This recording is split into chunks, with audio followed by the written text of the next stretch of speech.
할렐루야. 오늘 말씀을 통해서도 주님께서 우리에게 주시는 은혜가 있을 줄로 믿습니다. 코로나19의 재확산으로 우리 사회가 심각한 위기를 맞고 있습니다. 지난 2월 대구 집단 감염 때보다 확산 속도가 빠르고 높은 감염률을 보이고 있습니다. 우리 모두를 불안에 떨게 만들고 있습니다. 이 과정에서 교회가 감염 확산의 매개가 되었다는 것이 부정할 수 없는 사실이기도 합니다. 교회가 미안하다고 현수막을 걸은 목사님이 계시던데 저의 심정도 그렇습니다. 방역당국의 강력한 비대면 예배 지침으로 교회 내에 논란도 있습니다. 목숨을 걸고라도 예배를 드려야 된다, 그렇게 주장하는 목사님들, 성도님들도 계십니다. 예배는 모든 그리스도인들에게 가장 중요한 그리고 가장 가치 있는 일입니다. 어떤 상황에서든지 예배자로 살기를 소원하지 않는 그리스도인들은 없습니다. 제가 주중에 여러 통화를 받았는데요, 제발 교회 가서 예배 드리면 안 되겠느냐고 그렇게 말씀하시는 분들 여러 분 계셨는데요, 제가 아주 단호하게 거절을 했습니다. 그럼에도 불구하고 현장 예배를 포기하고 비대면 예배를 드리는 것은 우리 자신뿐 아니라 이웃들을 배려하지 않으면 안 되기 때문입니다. 저는 방역 지침을 잘 따르는 것이 교회도 지키고 우리 자신도 지키고 이웃도 지키는 길이라고 저는 지금 생각합니다. 그리스도인들은 예수 그리스도의 가르침을 따라 사는 사람들입니다. 예수님은 무엇보다 사랑에 대해서 가르치셨습니다. 사랑하라, 이웃을 사랑하라, 그렇게 가르치셨습니다. 하나님을 사랑하는 것 그리고 이웃을 사랑하는 것, 이것이 주님이 주신 새 계명의 핵심입니다. 요한일서 4장 21절 말씀인데 한번 보겠습니다. 다 같이 시작. 우리가 이 계명을 주께 받았나니 주님을 사랑하는 자는 또한 그 형제를 사랑할지니라. 여러분, 이 말씀을 보십시오. 우리가 이 계명을 주께 받았나니 그 다음에 하나님을 사랑하는 자는 또한 그 형제를 사랑할지니라, 그렇게 기록하고 있습니다. 여기서 하나님을 사랑하는 것과 이웃을 사랑하는 것은 동시적으로 이루어져 가는 계명인 것입니다. 그러니까 하나님 사랑과 이웃 사랑은 따로따로 가는 게 아니에요. 하나님을 사랑하면 반드시 이웃을 사랑하게 되어 있다는 것입니다. 나는 하나님을 사랑하는데 이웃은 사랑하지 않아, 그것은 말이 안 되는 거예요. 하나님을 사랑하면 반드시 이웃을 사랑하게 되어 있다는 것입니다. 그것이 주님의 가르침입니다. 우리가 믿음에 있어서 가장 중요하게 생각하는 것이 무엇입니까? 바로 예배입니다. 그런데 주님은 예배만큼이나 이웃과의 관계도 중요하게 생각하셨습니다. 코로나 시국에 대면 예배가 이웃들에게 위험이 될 수 있다면 예배 형식에 고민을 할 수밖에 없는 것입니다. 예수님은 사마리아 우물가에서 한 여인으로부터 예배에 관한 질문을 받습니다. 요한복음 4장 20절인데요. 제가 보겠습니다. 우리 조상들은 이 산에서 예배하였는데 당신들의 말은 예배할 곳이 예루살렘에 있다 하더이다. 이 말의 의미가 무엇입니까? 당시 사마리아인들은 예루살렘 성전에 와서 예배 드리는 것이 불가능했습니다. 결국 사마리아인들은 그리심산에 따로 성전을 짓고 예배를 드렸습니다. 이것이 사마리아 사람들에게는 깊은 상처가 되었습니다. 유대인들은 너희들이 드리는 예배는 예배가 아니다. 예배는 오직 예루살렘 성전에 드려야 된다. 그런 생각을 가지고 있었던 것입니다. 예수님께서는 이렇게 답변하십니다. 요한복음 4장 21절에 이 산에서도 말고 예루살렘에서도 말고, 그 다음에 24절, 하나님은 영이시니 예배하는 자가 영과 진리로 예배할지니라. 이 예수님의 말씀은 어디서 예배하느냐가 한 것이 아니라, 물론 어디서 예배 드리는가 그것도 중요하지만 더 중요한 것은 어떻게 예배 드리느냐, 어떻게 예배를 드리느냐, 이것이 더 중요하다는 가르침입니다. 오늘 우리가 비록 가정에서 비대면 예배로 드리지만 신령과 진정으로 예배 드릴 때 주님께서 우리의 예배를 기뻐 받아주실 줄로 믿습니다. 오히려 더 큰 은혜를 허락해 주실 줄로 믿습니다. 오늘 본문 말씀을 통해 우리가 실천해야 할 이웃사랑의 의미와 실천에 대해 생각해 보며 은혜를 나누어 보려고 합니다. 한 율법사가 예수님께 나와 무엇을 하여야 영생을 얻겠느냐고 질문을 합니다. 오늘 본문 25절에 어떤 율법교사가 일어나 예수를 시험하여 이르되 선생님, 내가 무엇을 하여야 영생을 얻겠습니까? 선생님, 제가 어떻게 해야 구원을 받을 수 있겠습니까? 이렇게 질문한 것입니다. 사실 이 율법사는 불순한 의도로, 여기 보면 주님을 시험하려고 질문했다는 거예요. 이 질문이 불순한 질문이에요. 왜 불순해요? 이 율법사는 이미 자신이 그 답을 알고 있습니다. 어떻게 하면 영생을 얻는지, 어떻게 하면 구원을 얻는지, 그는 율법학자는, 율법사는 율법에 대하여, 하나님의 말씀에 대하여 정통한 사람입니다. 그래서 어떻게 하면 구원을 받는지 너무 잘 알고 있는 거예요. 그럼에도 불구하고 그가 질문한 것은 예수님의 대답이 율법에 맞게 대답하고 있는가, 그것을 시험해 보고자 한 것입니다. 율법사의 의도가 불순했지만 영생의 문제는 신앙생활에 있어서 가장 중요한 질문입니다. 왜 그렇습니까? 영생이야말로, 구원이야말로 신앙생활의 궁극적인 목적이기 때문입니다.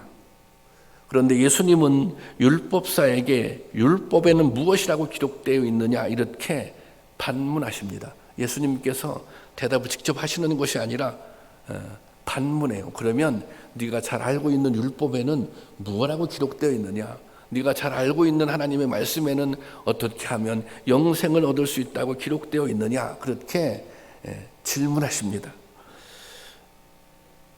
26절 말씀이죠. 예수께서 이르시되 율법에 무엇이라고 기록되었으며 내가 어떻게 읽느냐. 이 말씀은 이런 거예요. 내가 잘 알고 있잖아. 그런데 왜 나한테 물어봐? 아니, 내가 잘 알고 있으면서 왜 나한테 물어봐? 이런 의미가 담겨져 있습니다. 그들은, 이 율법사들은 영생에 관한 말씀을 중요하게 생각해서 예배 때마다 그것을 암송했습니다. 그래서 율법사는 자신 있게 대답을 합니다. 그걸 외우고 있었기 때문에. 27절 말씀입니다. 마음을 다하며 목숨을 다하며 힘을 다하며 뜻을 다하여 주 너희 하나님을 사랑하고 또한 내 이웃을 내 자신과 같이 사랑하라. 여러분들이 영상을 통해서 함께 예배를 드리고 있는데요. 여러분들도 한번 다 같이 다시 한번 봉독해 보겠습니다. 시작. 마음을 다하고 목숨을 다하며 힘을 다하며 뜻을 다하여 주 너희 하나님을 사랑하고 또한 내 이웃을 내 자신과 같이 사랑하라. 이것이 영생을 얻는 길입니다. 옳은 대답입니다. 하지만 율법사가 대답을 옳게 했다고 해서 영생을 얻는 것은 아닙니다. 하나님 나라는 말만 잘한다고 해서 들어갈 수 있는 것이 아닙니다.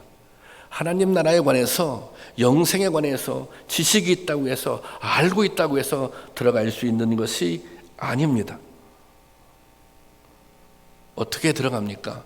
실천을 해야 들어가는 것입니다. 말씀대로 살아야 제대로 알고 있는 것이고 제대로 믿는 것입니다. 여러분 아멘이십니까?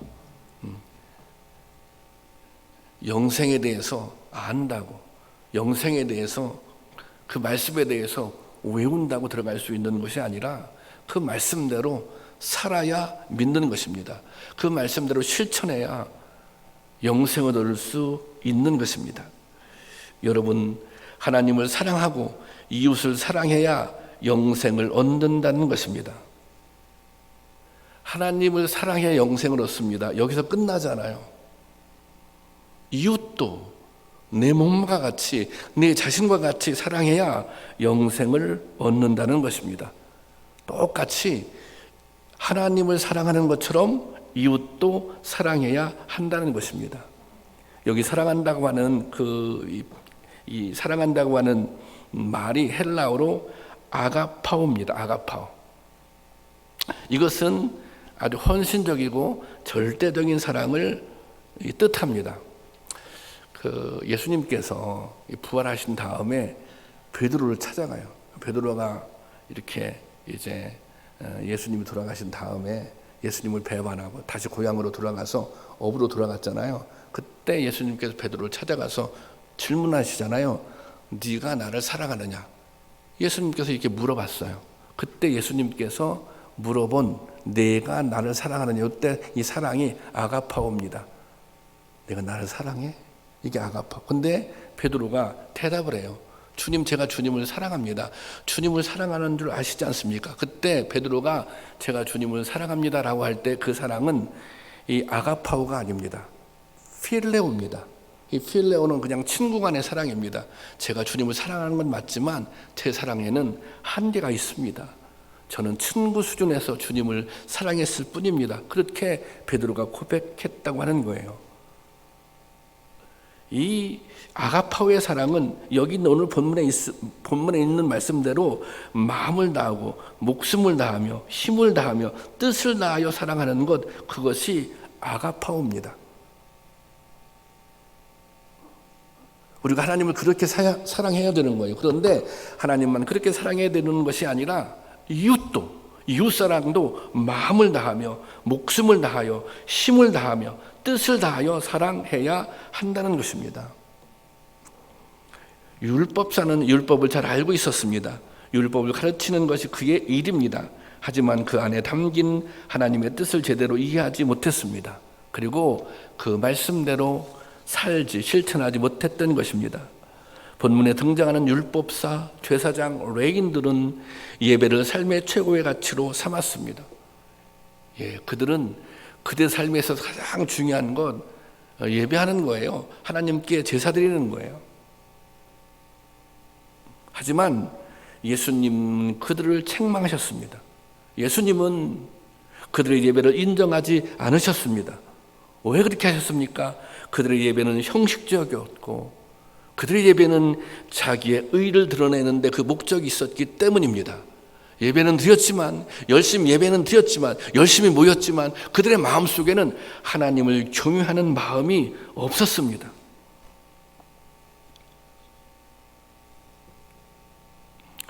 그리고 그들이 하나님을 진정으로 경외했다면 이웃을 사랑해야 했던 것입니다. 그들이 늘 외우고 있던 말씀대로 마음을 다하며 목숨을 다하여 힘을 다하며 뜻을 다하여 이웃을 사랑했어야 했던 것입니다. 그런데 그들은 이웃을 사랑하지 않았습니다. 오히려 그들이 알고 있는 율법을 이웃을 판단하고 이웃을 정죄하는 도구로 삼았던 것입니다.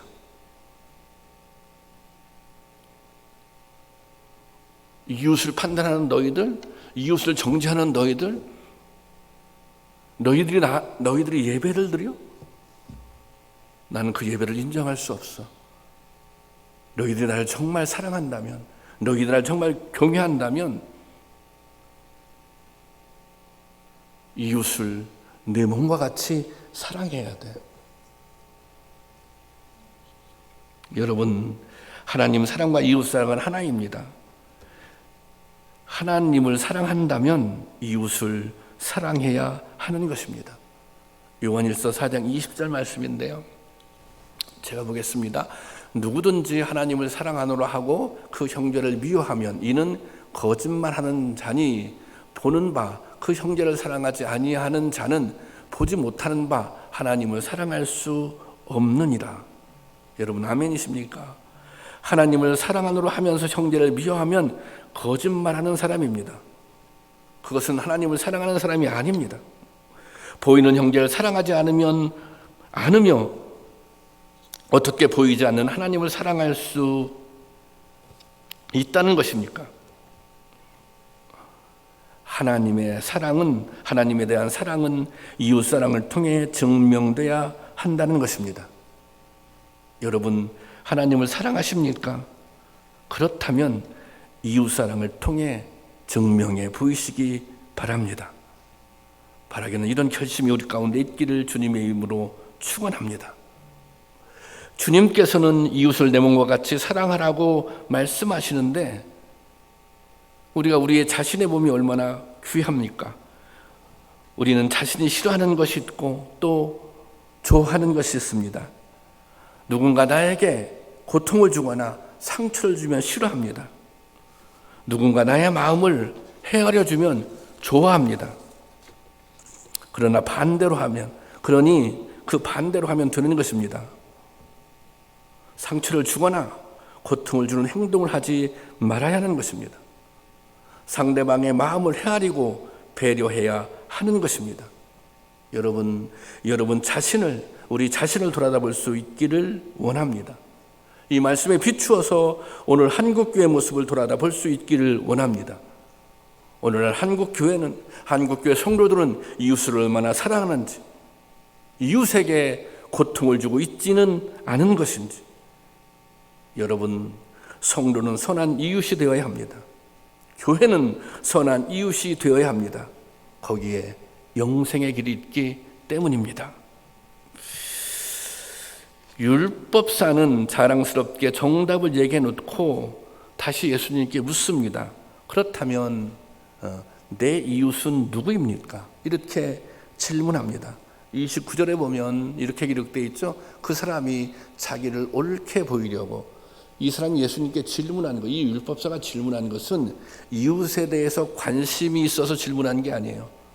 자기를 옳게 보이려고 내 이웃이 누구냐고 질문했던 거예요. 이 질문은 매우 교만하고 자기중심적인 질문입니다. 마치 자신은 이웃을 사랑하고 있는 것처럼, 마치 자신은 영생의 길을 가고 있는 것처럼 그렇게 확신하고 그렇게 착각하면서 이 질문을 던진 것입니다. 내가 제사장인데, 내가 레위인인데, 내가 종교 지도자였는데, 내가 그렇게 예배를 열심히 드리고 있는데, 내가 그렇게 헌신하고 있는데, 나는 영생의 길을 가고 있는 사람이야. 이런 율법사에게 예수님은 강도 만난 사람의 이야기를 들려주십니다. 어떤 사람이 강도를 만나 쓰러졌는데 이 강도가 강도를 만나서 거의 죽게 됐어요. 제사장과 레위는 그를 피하여 지나갔습니다. 제사장과 레위는 유대교의 지도자들입니다. 왜 그냥 지나갑니까? 아마도 이 사람이 죽었다 그렇게 생각할 수도 있어요. 피를 흘리고 있거나.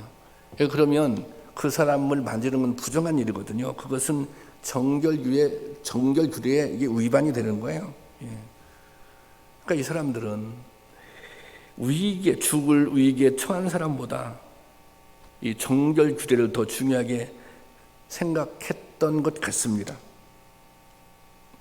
사실 설령 이게 죽었다고 하더라도, 죽은 것 같이 보여도 확인은 해야죠.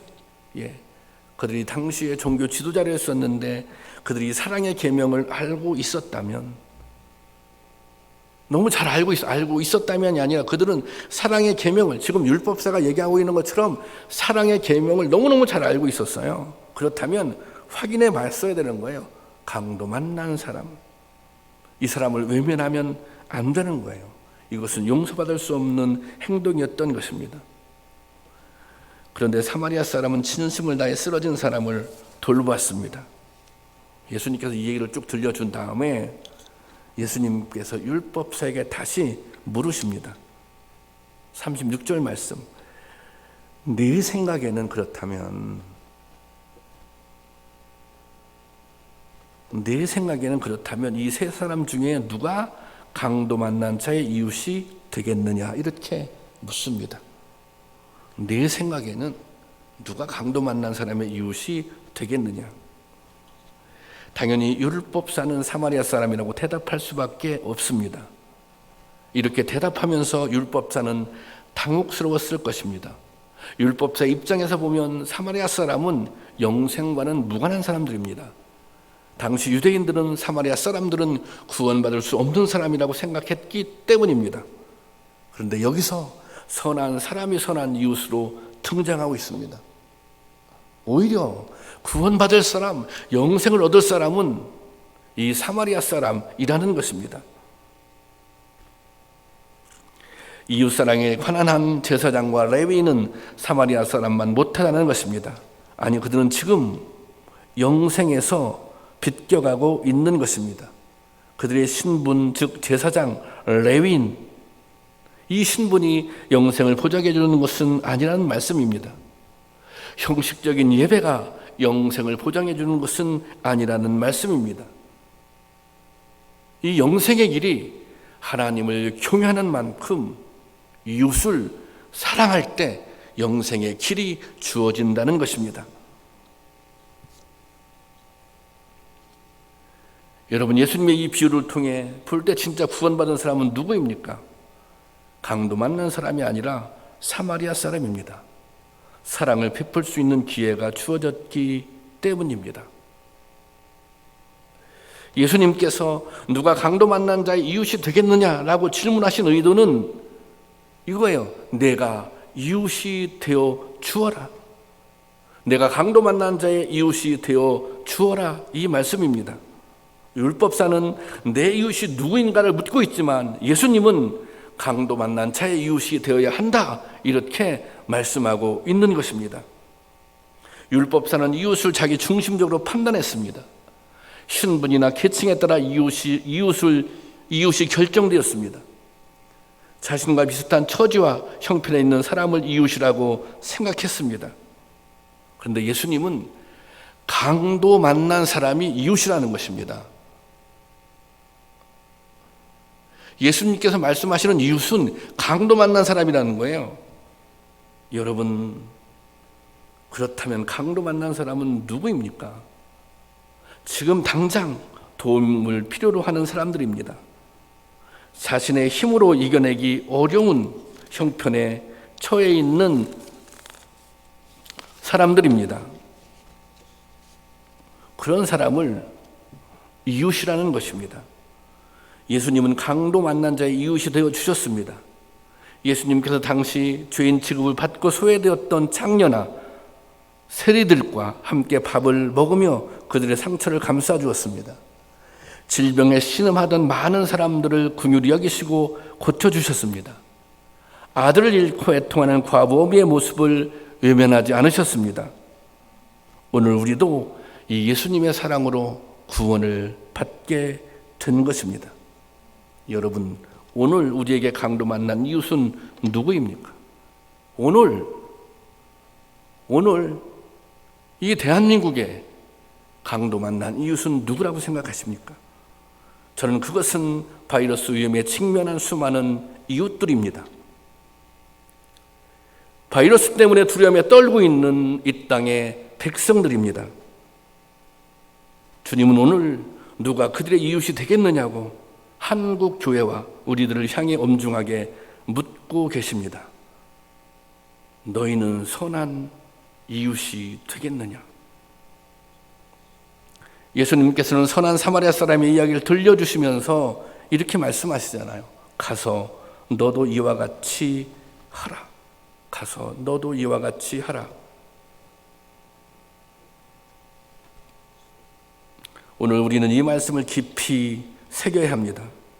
오늘 한국교회는 고민하며 깊이 성찰해야 합니다.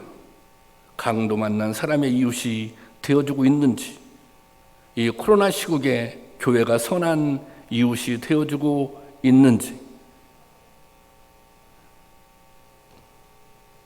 8.15 광화문 집회에 수많은 교인들이 동원되었습니다. 그들이 모여서 정부를 반대할 수도 있습니다. 정부에 대한 분노가 커서 좀 과격해질 수도 있습니다. 하지만 이 코로나 시국에 지켜야 할 선이 있는 것입니다. 그들이 하는 말이나 짓거리를 보면 믿음하고는 아무 상관이 없는 것 같습니다. 금방 드러날 가짜뉴스를 퍼뜨리고 상식적으로 납득이 가지 않는 주장들을 하고 있습니다. 지성 같은 것은 최소한의 지성조차도 기대하기 어렵습니다. 너무나 뻔뻔하다는 생각이 듭니다. 저는 묻고 싶습니다. 당신들이 믿는 하나님은 도대체 어떤 분이냐고. 그들의 행동은 이웃들에게 공포를 주고 공동체를 파괴하는 행위입니다. 교회를 무너뜨리고 선교를 방해하는 사탄의 짓입니다. 예수님을 믿는 사람이라면 그렇게 해서는 안 되는 것입니다. 아니, 예수를 믿는 사람이 아니라 대한민국 국민이라면 누구나 그렇게 하면 안 되는 것입니다. 여러분, 교회는 선한 이웃이 되어야 합니다. 그것이 주님의 말씀입니다. 그것이 영생에 이르는 길입니다. 이것이 하나님 나라를 확장시키는 최선의 선교, 최고의 선교이기도 한 것입니다. 우리나라 선교 축의 교회를 통해 그런 모범을 발견할 수 있습니다. 19세기 말 조선의 백성들에게 가장 무서운 전염병이 들어왔습니다. 그것은 콜레라였습니다. 1895년 청일전쟁이 끝나고 만주에서 발생한 콜레라가 한양을 덮쳤습니다. 조선 정부는 가장 먼저 연희전문학교 교장인 올리버 에비슨 선교사에게 도움을 요청했습니다. 에비슨 박사는 즉시 방역대를 조직하고 곳곳에 전담 진료소를 세우기 시작합니다. 그는 소외된 계층의 민중도 읽을 수 있도록 쉬운 한글로 포고문을 만들어 사방에 붙이고 멸균을 위해 물 끓여 먹기와 손 씻기 운동을 벌였습니다. 콜레라 치사율이 거의 90%에 육박했던 당시 조선 민족은 이런 운동 덕분에 감염자의 60% 이상이 살아나는 기적을 만들어냈다고 합니다. 당시 조선 민족은 처음으로 신분을 가리지 않는 평등한 사랑을 체험하게 됩니다. 그리고 가족들도 멀리했던 전염병 환자들을 헌신적으로 간호하는 선교사들이 보여준 실천을, 예수님의 사랑을 목격했던 것입니다. 외계인처럼만 여겼던 서양 선교사들이 하늘에서 내려온 천사처럼 느껴졌을 것입니다. 재난 한복판으로 뛰어든 그들의 실천은 우리 민족에게 희망을 가져다 주었던 것입니다. 이 사건이 조선 땅에 기독교가 뿌리를 내릴 수 있었던 계기가 되었던 것입니다. 여러분, 교회는 이래야 하는 것입니다. 성도는 이래야 하는 것입니다. 이것이 진정한 선교인 것입니다. 주님은 오늘 한국교회와 성도를 향해 엄중하게 묻고 계십니다. 교회는 과연 선한 이웃인가? 교회는 이 세상에 선한 이웃이 될 수 있겠는가? 그리고 우리를 향해 명령하십니다. 선한 이웃이 되어라. 그것이 영생의 길이다. 그것이 구원의 길이다. 기도하겠습니다.